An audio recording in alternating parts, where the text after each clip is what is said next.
So I guess the most important thing we can do now is to open this conversation to you. Just a couple of terms of engagement, if you don't mind. If you wouldn't mind saying who you are when you put your questions, try and keep them brief, and important of all, make sure there's a question mark at the end of your comments. That would be helpful. So why don't we kick off with a couple of initial comments.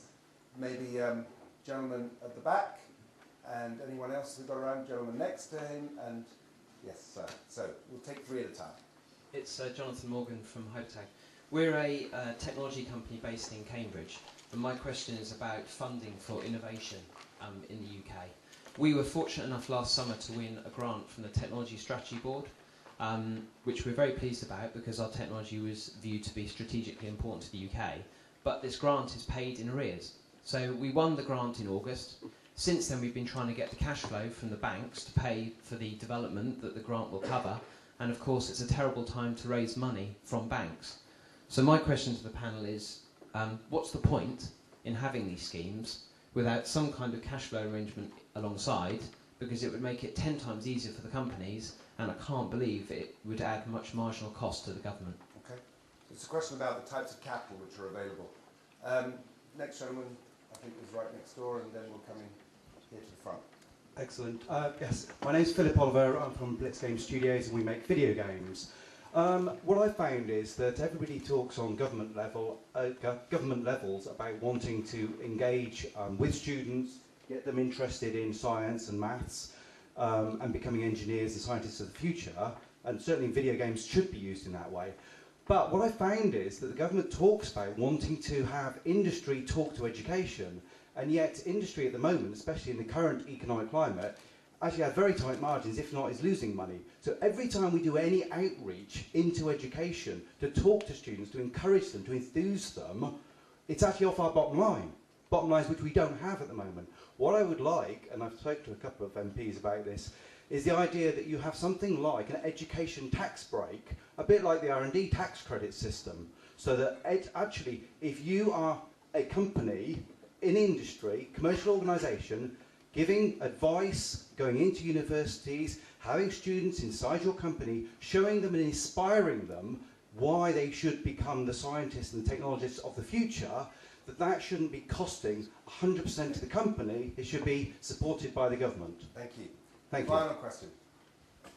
Ron Jackson from the British Science Association, previously, as it were, known as the BA, but also the organiser of the CREST scheme. A question for Holly, and a sort of follow-up to our ministers here. Holly, I'm really struck by, and I always am when I see people like you and people who come through these activities, what the exposure of somebody like you to creative opportunities in science and technology can do for you and your future.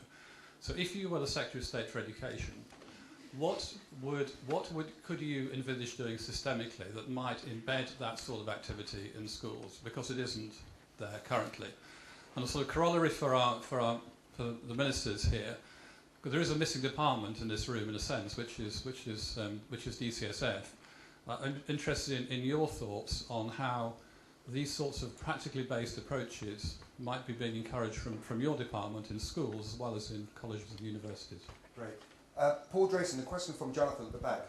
Do we have the right sources of capital, the right time frames to get into these early entrepreneurial companies quickly? I think that we really do need, as you suggest, to look at whether or not the structuring of the capital that we're already providing is appropriate in the new circumstances which now exist. This point that you make about the payment in arrears and the long time scale on those types of funding is something I'll take back and I'll look at very seriously, because I recognise that we're in a different world to that we were just 6 months ago, and if there's something that we can do on that, we really should do on it. John, you know, that question about policy instruments to encourage collaboration, innovation, have you started having thoughts about that? Well, I think a huge amount is happening. I sort of recognise Paul's point that the situation at the moment is much more challenging than it was a few months ago. But if you just took the STEMnet Ambassadors Programme, and it's built up, I think, to something like 18,000 scientists and engineers now who give their time, including often young research students themselves as well as people in the private sector, going back into college. I think, you know, I can see the point about, you know, can we be tax relief for this, but you can also probably understand how we spend more administering the tax relief. than the company's actually gained out of it. But I think that that partnership has been a real transformation over the last few years. And I think one of the things that we need to remember is there has, over the last 2 or 3 years, been some quite significant changes in the statistics that we've been saying. Very sharp increases in the number of young people applying to do science and most of the STEM subjects in universities. Big increases in the number of young people doing 2 maths at A-levels. And I always think that means that sometime around about 2001, 2002, somebody was doing the right things in schools. Because those choices weren't formed in the last 2 years. Somebody was inspiring them younger. And it's quite interesting that it broadly coincides with where government, the scientific communities, the engineers got together and said, we've got to get people out there talking about science and engineering. So I've got some confidence that if we carry on doing that, we can continue it. And mention was made of the schools side of things. I mean, Ed's department, Ed Ball's department, is putting about 140 million over the 3 years specifically into a series of measures to strengthen science in schools, from recruitment of the specialist teachers that we need, the training and support for them, and I think being quite entrepreneurial and opportunistic. I mean, there's no such thing as an ill wind, and so when the banking crisis came, they were down there in Canary Wharf recruiting the STEM qualified people from the banking industry into teaching, and have done significantly well in getting people, and that's been very important. So I think there's a lot that's going on, and there are lots of challenges ahead of us, but a lot of people in this room have contributed to making the situation today considerably better than it was 5 or 6 years ago, and we need to recognise what's been achieved. John Hilton, that question from the back about collaboration between industry and education, collaboration across disciplines, I know it's a theme which unites many of us here. It's a theme that the Technology Strategy Board are driving hard. Have you been a beneficiary of unusual collaborations in your industry? Yeah, in fact, we've developed a very strong relationship with 3 local universities, particularly to try and get access to the very best students in some ways and to make ourselves look like an attractive employer. But also we've offered master's degree projects. In fact, one of the guys who did a project for us came and worked for us at the end as well, which is really good. But we also teach some course content on some of the courses, because we want the students to know about the latest high technology stuff like ours. And that relationship with the universities works really well for us, yeah. Thank you. Holly, Roland Jackson appoints you Secretary of State for Education for a day. How would you inspire others the way you've been inspired? I think I'd definitely start with, I think it's a very, very good idea to definitely go into universities and inspire students to follow a career in science. But I think it's really important to actually start earlier, because you need the young pupils to start taking science subjects. Now, young children find science naturally exciting. Science subjects are innately exciting and interesting, and for some reason you hit 12, 13 and they stop being cool. And without sounding too much like a teenager, the harder you try and make them cool, the less cool they appear. Paul Drayson, when did you find science cool? At what point and what happened?